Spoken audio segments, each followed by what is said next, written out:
Hoy en Cara a Cara hablamos sobre un estudio que ha generado mucha controversia, polémica, la red en distintas, bueno, en específico en Twitter, la red AMLove. Todos los seguidores y simpatizantes de López Obrador en redes sociales. Es una red artificial, es una red orgánica. Es el debate que tenemos esta mañana en Cara a Cara. Vamos a tener opiniones de todo tipo y más adelante hablamos sobre la Suprema Corte de Justicia de la Nación y los debates jurídicos con el académico Jorge Torres. Soy Enrique Tucen y comenzamos Cara a Cara. En esta mesa dialogan todas las ideas, se genera la noticia y se dicen las cosas. Cara a Cara, la información clara y precisa en voz de sus protagonistas. Cara a Cara, con Enrique Tucen.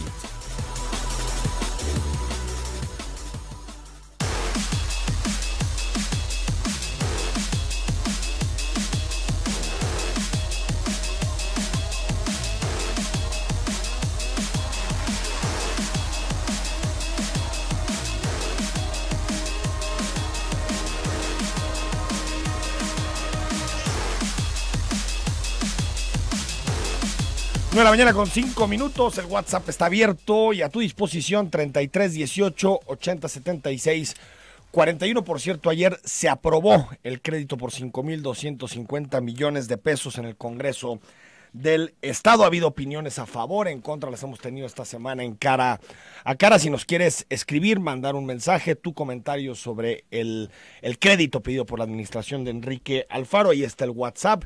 Y también la revocación de mandato. Ayer en la Cámara de Diputados, con 324 votos a favor, se aprobó la revocación de mandato. Por lo tanto, tú y yo tendremos la posibilidad en 2021 de, digamos, tener 4 boletas en frente de nosotros en el proceso electoral. Una para elegir a diputado local, otra para elegir a diputado federal. También nos tocará renovar autoridades locales municipales.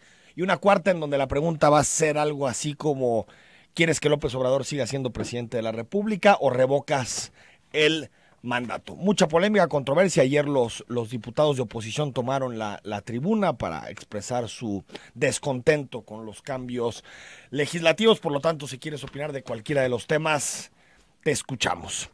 También se presentó esta semana un estudio, una investigación que hace Signalab del ITESO, digamos, un espacio académico que tiene el ITESO para analizar redes sociales, para analizar tendencias digitales, y ha generado todo tipo de interpretaciones, porque sabemos la importancia que tienen las redes sociales para el proyecto de Andrés Manuel López Obrador.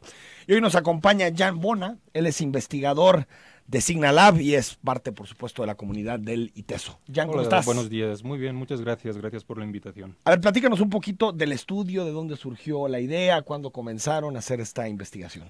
Sí, claro, con gusto. Mira, en Signalab, desde el 2016 que arrancamos, hemos ido dando seguimiento a distintas dinámicas que tienen que ver con organización colectiva y política en red, ¿no? Dentro de esa tesitura, pues hemos hecho distintos informes, entre ellos uno destacando todo el tema del espionaje del gobierno de Enrique Peña Nieto, ¿no? Con un informe que sacamos que se llamaba Gobierno Espía, que tenía que ver con el espionaje de Pegasus. También hicimos un seguimiento a los candidatos a la presidencia en estas elecciones, y también en su momento advertimos sobre el uso masivo de cuentas automatizadas para ya sea desplazar tendencias o trending topics, o también a modo de validar, apoyar, seguir determinadas cuentas, ¿no? de personajes políticos en el sexenio anterior. Y ahora lo que nos dimos cuenta, y a lo que nosotros también prestamos atención, es ver un poquito las mutaciones, las transformaciones, las distintas tácticas y estrategias en cómo operan las redes, ¿no? Redes políticas, redes de seguidores, en relación a distintas coyunturas o controversias. Y es dentro de esa línea que nos damos cuenta, a raíz de toda la polémica que se desató en relación a los ataques a distintos medios de comunicación, a distintos periodistas que se juzgaban o catalogaban como anti-AMLO, ¿no? O críticos de AMLO, ¿no? Sí, más allá bueno, ¿no? De que efectivamente pues pertenezcan a cierto grupo de poder o expresen cierta opinión. El punto era que sistemáticamente hay una especie de polarización donde o estás a favor o estás en contra, que es una lógica también muy mediática, y cuesta entrever un poco los matices o entrar a discutir los argumentos que señalan. Bueno, el mismo discurso del presidente tiene ese ánimo plebiscitario, digamos, de o estás conmigo o estás contra mí en el discurso.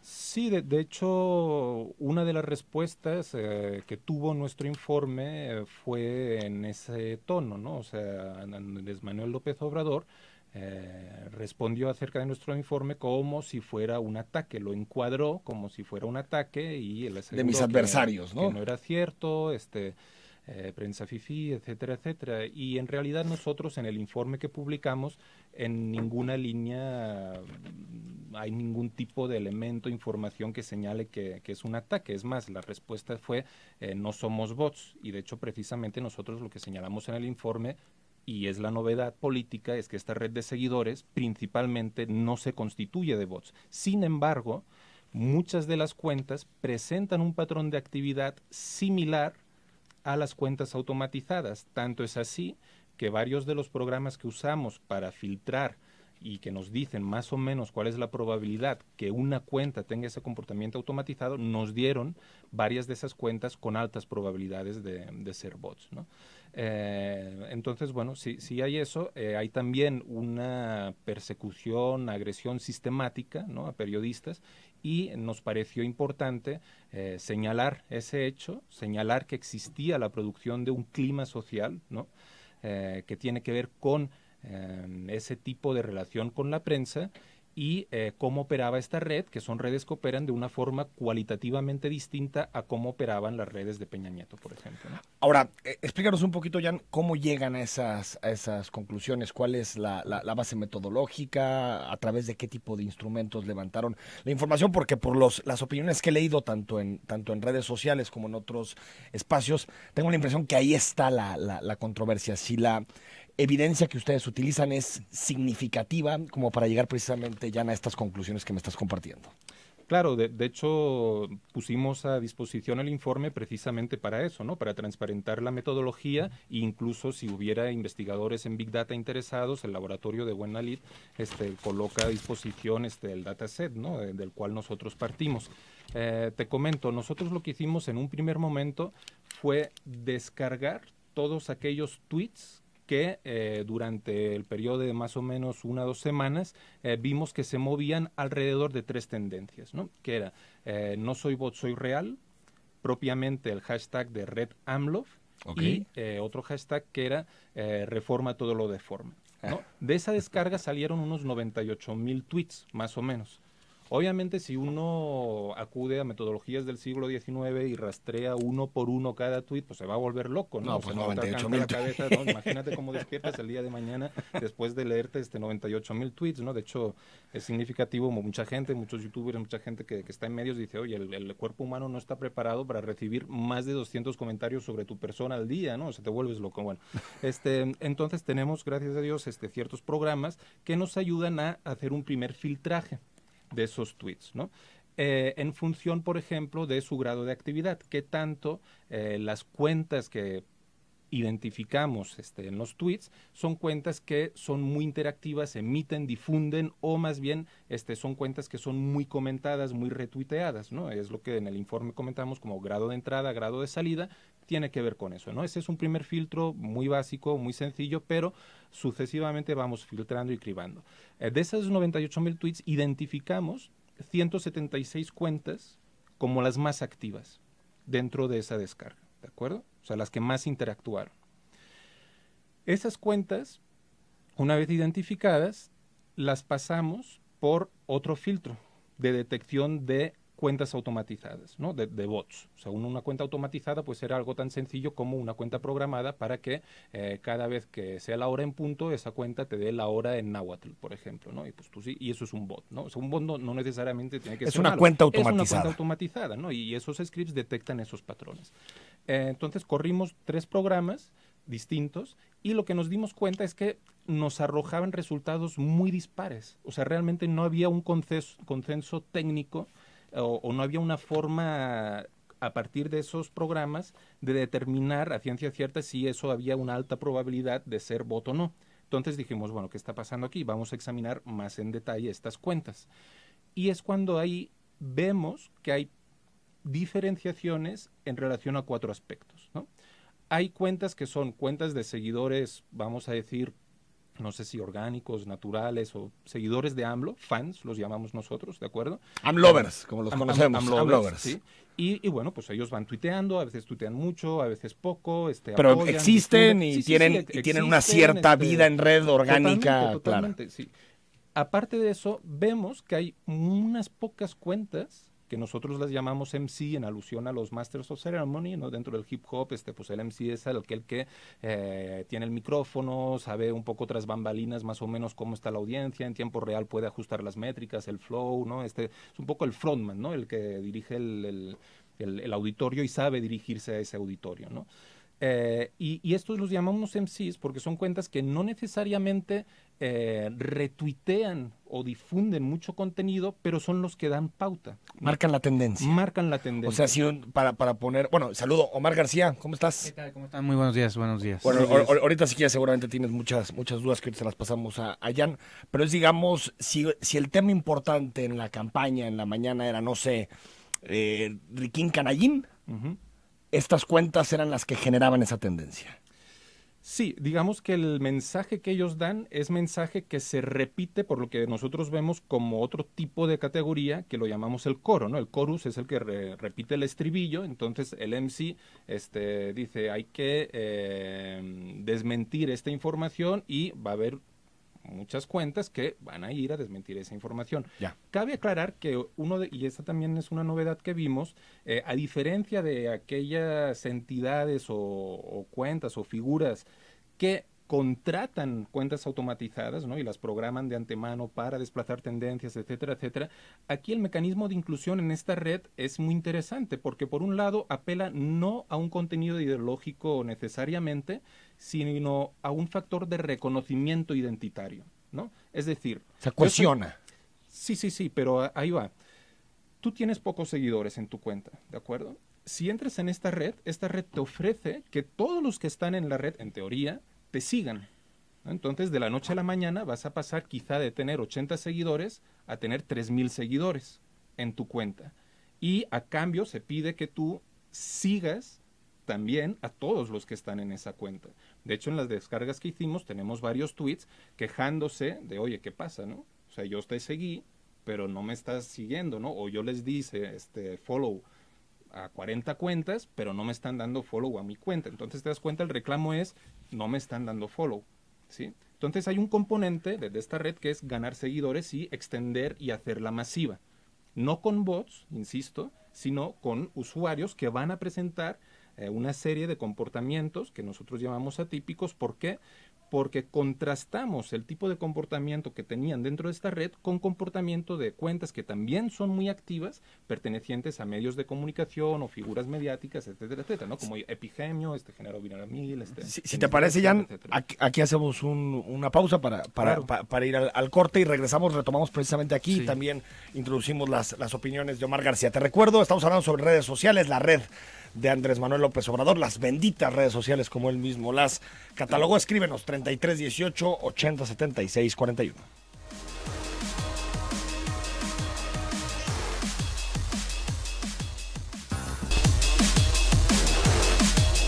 Nueve de la mañana con 22 minutos. Gracias por estar en comunicación con nosotros, hablando con Jan Bona. Él es investigador del ITESO por un estudio que hace SignaLab sobre la forma en que operan las redes sociales de Andrés Manuel López Obrador. Y si quieres, Jan, terminamos la explicación del tipo de cuentas, cómo se estructura, también para darle paso a algún cuestionamiento que te quiera hacer Omar García. Muy bien, pues les comentaba que habíamos comparado esos patrones de alta actividad con patrones de actividad de cuentas de medios, ¿no? El País, CNN, Denis Dresser, Aristegui, etcétera, etcétera. Entonces de ahí sacamos una serie de medidas, ¿no? En el lapso de tiempo que estuvimos analizando y vimos más o menos que una cuenta promedio dentro de este segmento, pues tuiteará unos 30 tweets por hora, ¿no? Más o menos. Y en cambio, las cuentas que identificamos como coro, ¿no? Que insisto, no son necesariamente bots, sí puede haber bots, pero no son ellos necesariamente bots, pues tenían patrones donde tuiteaban hasta 200 veces por hora, ¿no? O incluso pues la proporción de seguidores seguidos, en fin. Entonces todo eso nos pareció 200 veces por hora. Sí, entonces todo esto nos pareció muy, muy significativo porque vimos que era una nueva forma de coordinación y acción política en red, ¿no? O sea, insisto, nosotros no vemos la procedencia, no sabemos en qué medida esto está vinculado o no a canales oficiales. De hecho, es uno de los efectos de esta red es justamente eso, ¿no? Decir, bueno, en qué medida esto también apoya o sirve al gobierno para deslindarse cuando conviene y justificarse con cierta base de apoyo social cuando sí conviene también, ¿no? Pero sí vemos los comportamientos, ¿no? Y ahí en el informe tenemos claramente identificados incluso los patrones de actividad que suelen ser en la mañana, 8 o 9 de la mañana, 1 de la tarde, ¿no? Post conferencia mañanera, antes de las noticias, etcétera, etcétera. Y justo cuando los MCs lanzan su mensaje, inmediatamente repunta los MCs son los maestros de ceremonia. Así es, sí. Inmediatamente repunta el coro, ¿no? Y evidentemente ahí también coexisten troles, ¿no? O sea, gente que sistemáticamente ataca, agrede verbalmente a otras cuentas, ¿no? Y nos parece que eso pues vale la pena señalarlo porque me parece que de poder elegir pues uno elegiría estar en un clima donde no hubiera que inhibirse de poder expresar O sea, a veces siente un poquito miedo por aventar. Lo bueno es que ya puedes silenciar, entonces avientas el tweet y sabes que va a ser polémico, lo silencias y se acabó. Pues ha pasado con todos los gobiernos, me parece, pero creo que se genera también esa expectativa de si digo, ¿sabe qué? ¿No? Entonces me van a caer. La expectativa es, me van a caer, como así ha pasado con varias cuentas, ¿no? Y incluso por parte de las mismas personas que conforman esos grupos, al final del día también vas a tender a dar la opinión que sabes que es más validada por los MCs, ¿no? Porque ellos se convierten como personas o figuras prototípicas de lo que debe ser, ¿no? El comportamiento en esa MC, ¿me puedes decir alguna cuenta que tengas ahorita como MCs? O sea, alguna que te haga muy significativa. Una de las principales fue la creadora de la red AMLOF, que es la cuenta Fafú. De hecho, posterior al estudio empezó también a borrar tweets, ¿no? que tenía, e incluso se dirige explícitamente a los seguidores, ¿no?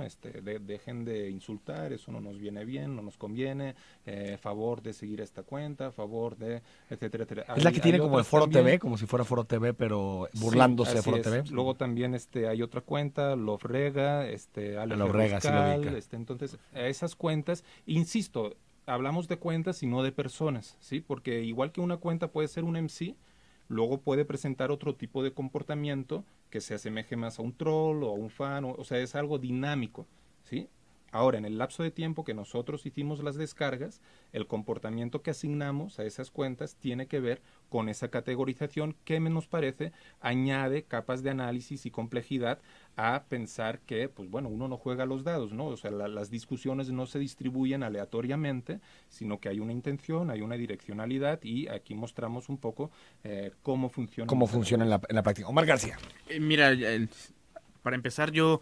lo que me agarré pensando cuando estaba leyendo el informe es cómo este estudio, en realidad lo que está diciéndonos es la opinión pública y el círculo rojo ya se está moviendo en Twitter, ¿no? O sea, mucho del discurso público ya no está ocurriendo propiamente en los medios convencionales, sino más bien bueno, quitando este espacio que es sumamente influyente, pero hablando del resto, sí, tienes toda la razón, No, y además, bueno, yo tengo algunas preguntas, pero más bien, si hay un cambio, digamos, la cuarta transformación también llegó a las redes sociales y hay un cambio en el que ya no son únicamente bots, podemos hablar ya de cuentas reales, pues, ¿no? Sí, de hecho es con Peña eran bots, ¿no? Sobre todo. Sí, bueno, se popularizó el término Peña Bots porque efectivamente había granjas de bots, cuentas automatizadas, pero el fin me parece que era otro, ¿no? Era desplazar trending topics que iban en contra del gobierno de Peña Nieto o incluso hacer crecer, ¿no? Tendencias propias de EPN. Y aquí me parece que estamos ante una innovación política, ¿no? En el uso de las redes. Al final del día, pues esto es algo que también apela a cierta interlocución con los propios creadores de Twitter, ¿no? O sea, cuando hay amenazas, cuando hay agresiones, ahí cabe un ente regulador, hay que hacer algo, no hay que hacer nada. De hecho, también es interesante buscar esa interlocución con el jefe de comunicación social del gobierno, ¿no? O sea, poner sobre la mesa, bueno, hay una red de seguidores que en nombre de el gobierno, de Andrés Manuel, hacen este tipo de acciones, este tipo de prácticas, ¿no? ¿Qué pasa con eso? ¿Se valida, no se valida? ¿Que acabe de intervenir ahí? ¿No es preocupante? Bueno, no, eso ya es otra arena. Pero sí, desde luego a nosotros esto nos parece interesante, pues ponerlo sobre la mesa y que se pueda discutir abiertamente, ¿no? Esto explica, Jan, porque tengo la impresión, igual tú también eres muy tuitero, Omar, y no sé si lo notaste, tengo la impresión que en los últimos 18 meses más o menos Twitter se ha vuelto insufrible. Insufrible. O sea, antes era un espacio donde más o menos podías debatir bien, algunas discusiones, entraban matices, las comunidades, sí, de pronto llegaba un insulto, pero se volvió tremendamente hostil. Yo tengo la impresión, por lo que dice Jan, que también la oposición a Andrés Manuel actúa casi de la misma manera con las categorías que coloca con el tipo de cuentas, con los bots también. Ahorita que hablabas de los maestros de ceremonia, se me vinieron algunos a la cabeza del otro lado, que empiezan a marcar tendencia desde el inicio. Por ejemplo, ahorita que está el debate del populismo en América Latina y el documental, la Operación Berlín y todo eso. Este tipo de estrategias, digamos, abona a la hostilidad en la red social.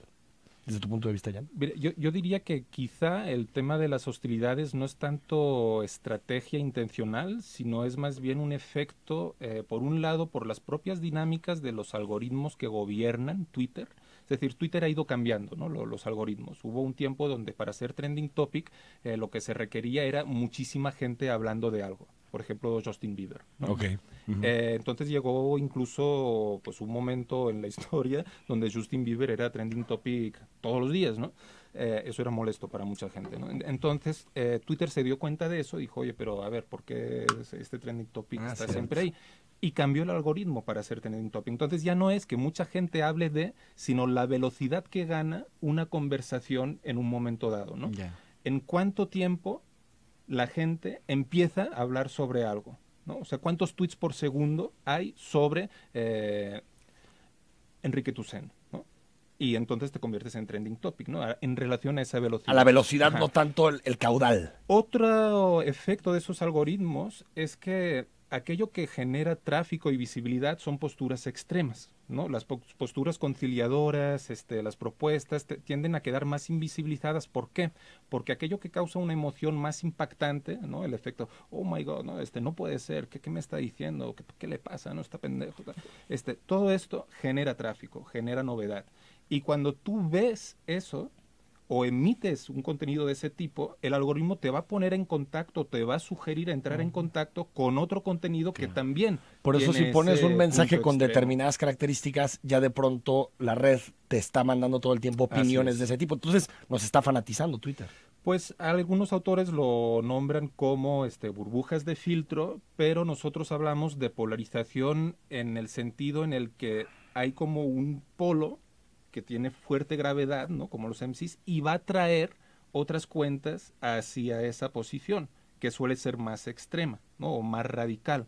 Entonces es polarización porque pues polariza la opinión, ¿no? En dos bandos, a favor o en contra, y eso juega en términos de ofrecer un marco donde si no estás conmigo, estás contra mí, y si estás contra mí, eres el enemigo, y entonces tengo que, ser hostil es una opción, pero tengo que destruirte, ¿no? Tiene que eliminarte. Omar. Sí, lo que yo he visto, por ejemplo, sobre todo con la llegada de Andrés Manuel López Obrador a la presidencia de la República, es que, en efecto, yo creo que, por ejemplo, las mañaneras están atendiendo también a todos los públicos, incluso, o sea, no, las mañaneras no solo atienden a los medios de comunicación convencionales, no. Las sino mañaneras se juegan en la red. exactamente, está claro. Y la llegada de los youtubers como cuestionadores o como periodistas, aunque las preguntas puedan ser Algunas muy buenas, banales, otras malas, ¿no? ¿no? Claro. Pues también obedece ahí a una saturación mediática. Y por el otro lado también, pues cómo juega también el presidente, y lo dice al final del estudio, el presidente tampoco es que haya dicho algo al respecto, y entonces lo está jugando a su favor en esta estrategia de una saturación mediática. Pero sí puede ser, que eso yo se me haría lo más preocupante, Jan, estrategia de censura. Bueno, de censura de la crítica. Pues es que hay varias formas de censura, ¿no? Una es la producción de un consenso social, ¿no? Donde pues jalas todas las posiciones hacia allá.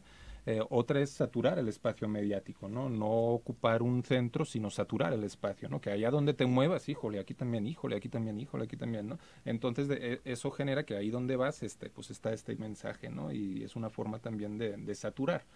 No sé si censurar. No es una censura explícita, pero puede inhibir ciertas participaciones. Puede inhibir participaciones, o sea, es un espacio, es un territorio en disputa, ¿no? O sea, de hecho, ahora mismo las redes sociales aún nos falta mucho, no tenemos coordenadas para aún saber qué decir, qué hacer, cómo navegar, ¿no? Pero a mí me parece sumamente peligroso que se esté produciendo ese clima social donde si uno no se alinea, ¿no?, a esos MCs o a esas posturas radicalizantes, entonces se te persigue, se te agrede hasta que no digas lo que quieren ellos escuchar, ¿no? O sea, es como el High Septon en Game of Thrones, ¿no? O sea, es como o hasta que dejes la red. Confiesa, ¿no? Confiesa o siente lo que te decimos que tienes que sentir. Vamos al corte, hemos platicado con Jan Bona y también incluimos la participación, escribió una columna en su blog Julián Atilano, sociólogo, sobre este tema, donde cuestiona algunos de los puntos para que Jan también responda a las inquietudes de Julián. Continuamos cara a cara en el 91.5, zona 3.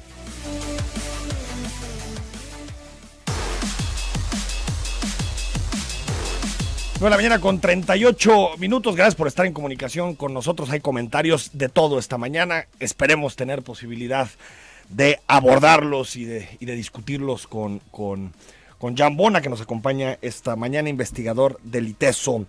Tengo en la línea telefónica a Julián Atilano. Él es sociólogo, analista político y escribió precisamente sobre este tema. Julián, ¿cómo estás? Enrique, ¿qué tal? Buenos días, ¿cómo estás? Bien, bien. ¿Y tú qué tal? Bien, bien. Un saludo a los colegas también. Oye, a ver, platícame un poquito de tu artículo y qué piensas de este estudio de Signalab. Mira, primero quisiera comenzar aplaudiendo el informe de Signa. Me parece que es un gran esfuerzo lo que están haciendo y obviamente tienen una trayectoria ya de varios años en donde han analizado un poco Twitter, entre otros aspectos, ¿no?, que tienen que ver con la democracia.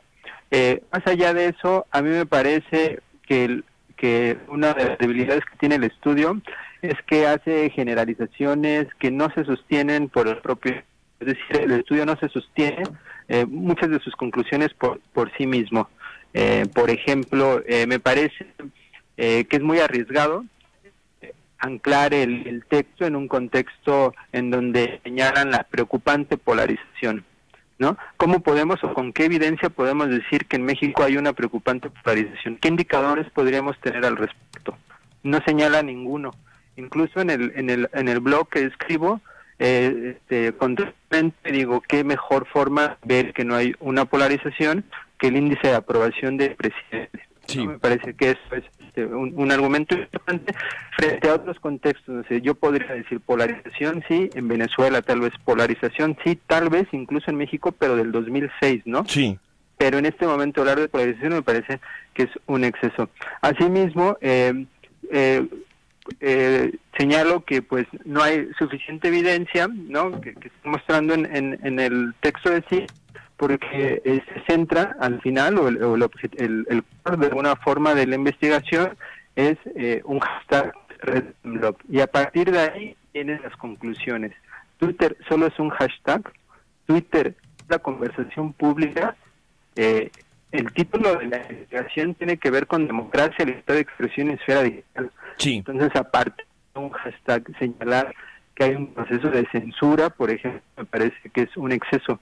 Y además también quisiera señalar que no es importante hasta qué punto la autoridad académica se puede utilizar también para construir e influir en climas políticos, ¿no? Okay. Este informe que se...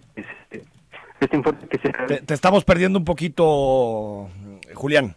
Se va un poquito la comunicación, no sé si alguien ahí nos está interviniendo, pero... Oye, si te puedes mover un poquito nada más para escucharte mejor.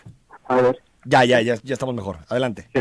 Lo que señalaba es que me parece un poco preocupante que la autoridad académica se utilice sin fundamentos apropiados para crear también climas políticos, ¿no? Sí. Para crear un ambiente señale que hay una polarización política a nivel nacional, ¿no? Sin sostenerlo. Y también, de alguna forma, me parece que es importante señalar quién es el otro polo, ¿no? En todo caso, cómo se está articulando, cuáles son los ataques que está recibiendo, sin obviar, por supuesto, que efectivamente hay hay mucha virulencia en las redes, ¿no? Eso, por supuesto, está presente y existe. A ver, por lo que te entendí, polarización, el asunto, Julián, del hashtag y si Twitter es o no un hashtag, y si la autoridad académica con este tipo de estudios no también fomenta un cierto clima político. Más o menos por ahí van tus argumentos, ¿no? Exacto.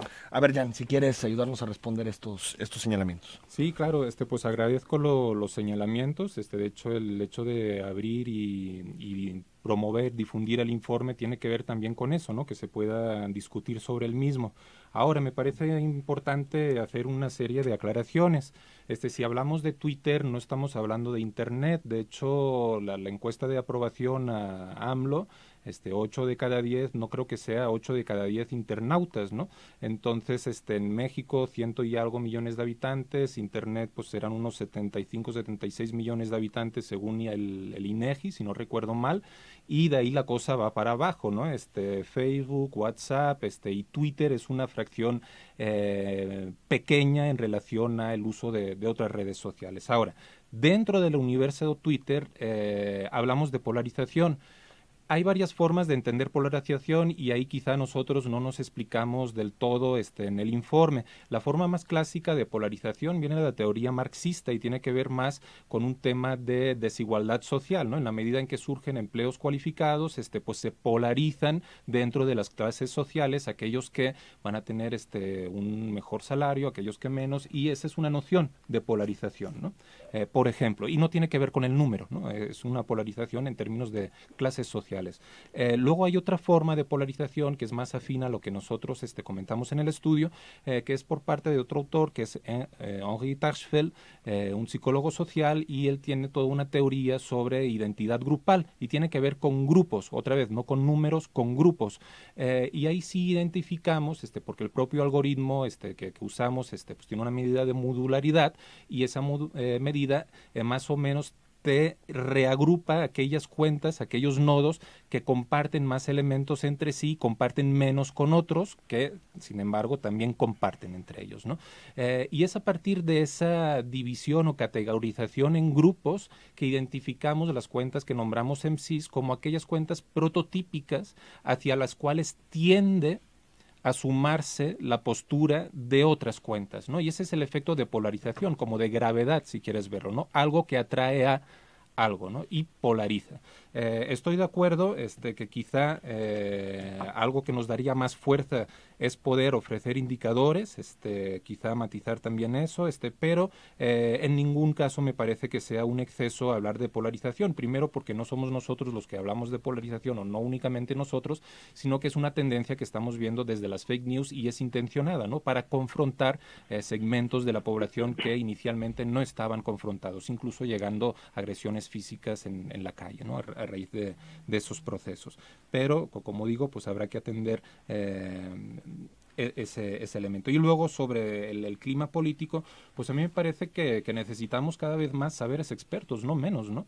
Y mucho más poder vincular esos saberes expertos con tomadores de decisiones. Y de hecho, si en algo creemos que puede contribuir este informe es justamente en buscar una interlocución con las entidades gubernamentales que nos parece incluso que a mediano o largo plazo esa misma red, por el tipo de perfiles que hay, puede jugar en contra del propio presidente, AMLO, ¿no? En términos de desprestigiar o deslegitimar su base social, aludiendo que son personas que agreden o que sistemáticamente incurren en una serie de comportamientos. Y eso también lo señalamos y también nos preocupa, ¿no? Es decir, no es crear un clima político a favor, no, es justamente señalar dinámicas que vemos que son nuevas, ponerlas encima de la mesa y con todo el gusto entrar en discusión. Así que tengo que despedir. Julián, te agradezco muchísimo tus comentarios y ojalá podamos profundizar estos debates. Igualmente, un saludo. Gracias, muchas gracias. Chao. Quiero pasarte algunos mensajes, no vamos a tener posibilidad de leer muchos. Carlos Andrade dice: felicidades, Steve Enrique, muy interesante este tema, felicidades a los investigadores. Les duele a los Sam Lovers, pero la ciudadanía es real y participativa contra los autoritarismos. La estrategia de polarización en cono y odio fue idea de Pigmenio, dice. Saludos, Carlos Andrade, ya da algunas pistas, mi estimado Carlos Andrade. 7978, hola Enrique, mi nombre es Josué. Antes que nada, felicitarte a ti y al equipo de Signalab. Creo que el fenómeno que han estudiado no es nuevo y tampoco exclusivo de la 4T. Creo que es un fenómeno que ha estado vigente por varios años. Lo sabríamos si la muestra hubiera sido más amplia, investigando, por ejemplo, 2 hashtags a favor y 2 en contra. No soy bot. Así tendríamos una visión más amplia, te dice. Sí, desde luego vamos a tener más estudios a partir de todas las reacciones que estamos teniendo y obviamente pues también recopilar pues las indicaciones que nos sirven muchísimo, ¿no? Carlos León, buen día Enrique, hay 2 cosas en las que AMLO quedó mal: bajar el costo de la gasolina y bajar la inseguridad. Yo estoy arrepentido de haber votado por él, aunque no sé si revocaría el mandato. Nos dice Daniel Vélez: buen día Enrique, hay algo que se llama marketing político. Existimos personas que nos dedicamos a la creación y ejecución de estrategias en redes. Como toda estrategia de marketing tenemos objetivos claros que debemos alcanzar. Es algo similar a lo que hace el PRI en las calles, pero el juego ahora está en las redes, dice Daniel, especialista en marketing político. Sí, de hecho incluso hubo un video, ¿no? Niña Bien, que también buscaba el voto y era una operación clara de marketing político, ¿no? Claro, cierto, ya no me acordaba de Niña Bien. Bueno, falta el lonche y el frutzi. En la red ya cuando se alcance llegar a eso del lonche. Para ser periodistas en la red, ¿no? Último, lamentablemente hay muchísimos mensajes que le vamos a pasar con mucho gusto a Jan para ver si nos puede ayudar a responderlos, pero el tiempo nos comió. Alfredo dice: en Twitter y Facebook no puedes criticar a AMLO sin que inmediatamente llegue alguien a acusarte de 1000 cosas. ¿De dónde está saliendo el dinero para financiar esas granjas de bots? No creo que se paguen solas. Saludos, Enrique. Bueno, es parte de la transparencia. Y además lo que dice el estudio es no necesariamente son bots. Algunos son bots, algunos. otros no necesariamente. Jan, gracias por haber estado con nosotros. No, pues muchísimas gracias por la invitación y con mucho gusto aquí estamos para el que se ofrezca. Y a ver si también construimos un espacio para que estemos abordando estos temas que creo que son muy interesantes. Gracias. Perfecto, gracias. Vamos al corte, hablamos de revocación de mandatos, Suprema Corte de Justicia, todos los temas nacionales. Aquí sigue con nosotros Omar García.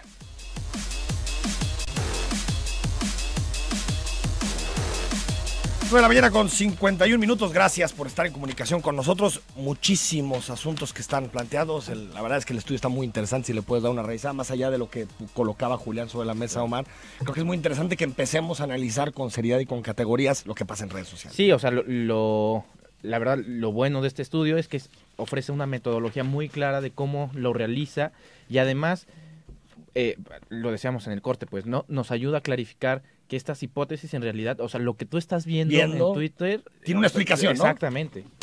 Jorge Torres es jurista, integrante de la Barra Mexicana de Abogados, y quiero platicar con él un par de temas. Jorge, ¿cómo estás? Muy bien, gracias Enrique. ¿Ustedes?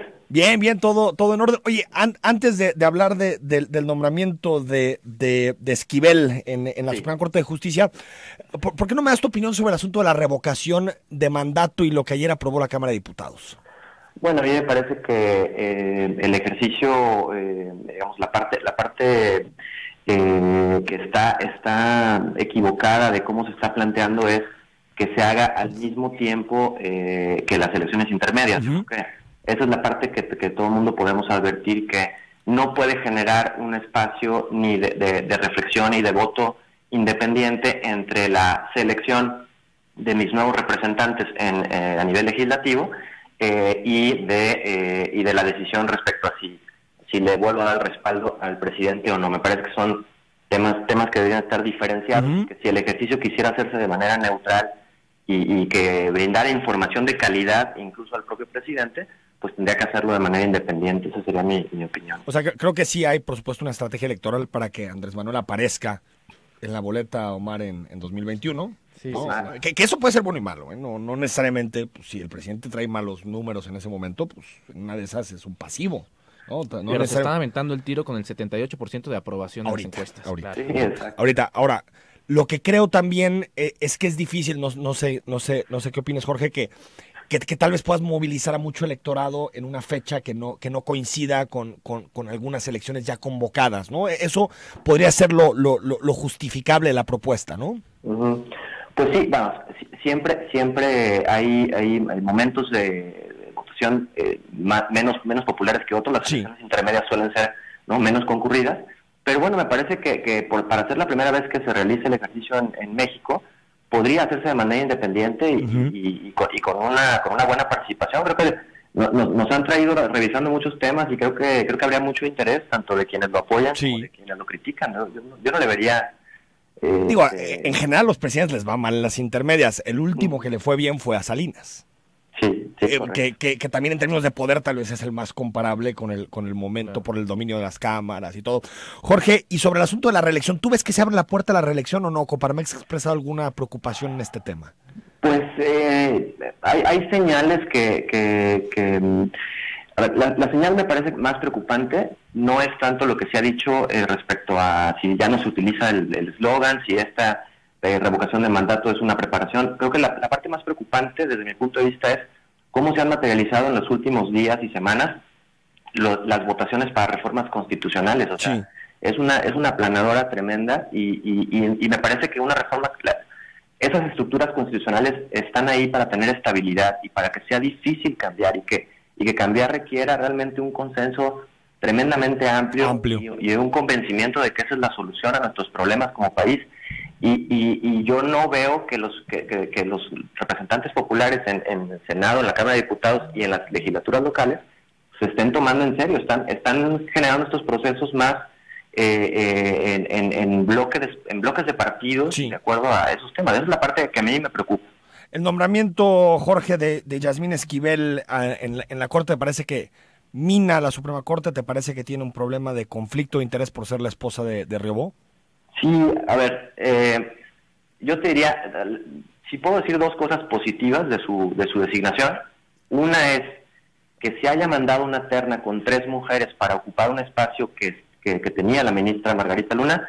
Es una acción afirmativa que me parece correcta. Esa es una primera situación. La segunda cosa positiva es que demostró que el mecanismo de selección de ministros y de designación de ministros tenemos que modificarlo y tenemos que revisarlo. Porque no obstante que estas dinámicas de proponer a gente allegada y luego negociar su aceptación por parte del Senado, se había dado en otros gobiernos anteriores. Bueno, esperábamos algo diferente, esa es la realidad. Y lo que demostró este proceso es que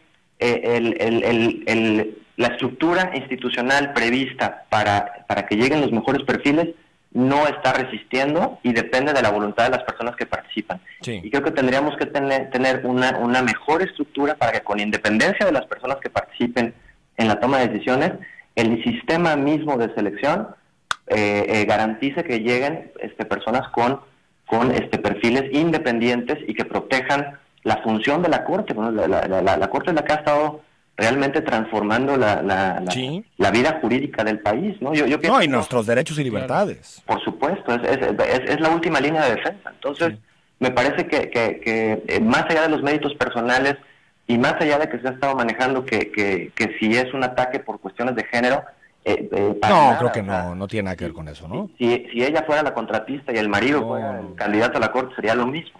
No, hubiera pasado lo mismo si fuera con Grupo IGA en el sexenio de Peña Nieto. El punto es que hay 2 vínculos visibles. Uno, un vínculo matrimonial con el principal contratista, el presidente, y el otro vínculo perceptible es precisamente entre el presidente. Que la Suprema Corte, su principal función es estar analizando si el presidente está haciendo bien las cosas o no. Bueno, entonces me parece que ahí perdimos. Oye, Jorge, me queda un minuto, pero fíjate que estoy dividido con el tema del voto por cédula, porque por un lado entiendo que en momentos de amplias mayorías también puede proteger incluso el derecho de disidencia de algunos diputados, de algunos legisladores o senadores en este caso, pero pues también para los ciudadanos es no saber exactamente cómo votan tus representantes.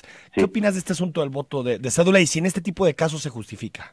A mí no me gusta. A mí me parece que el hecho de que haya habido una primera ronda donde no se alcanzó la votación necesaria y que los representantes, nuestros representantes en el Senado, en lugar de regresar con las bases a ver realmente cuál es el perfil que necesita este país, lo que hacen es juntarse entre ellos y no sabemos qué sucede ahí. Pues son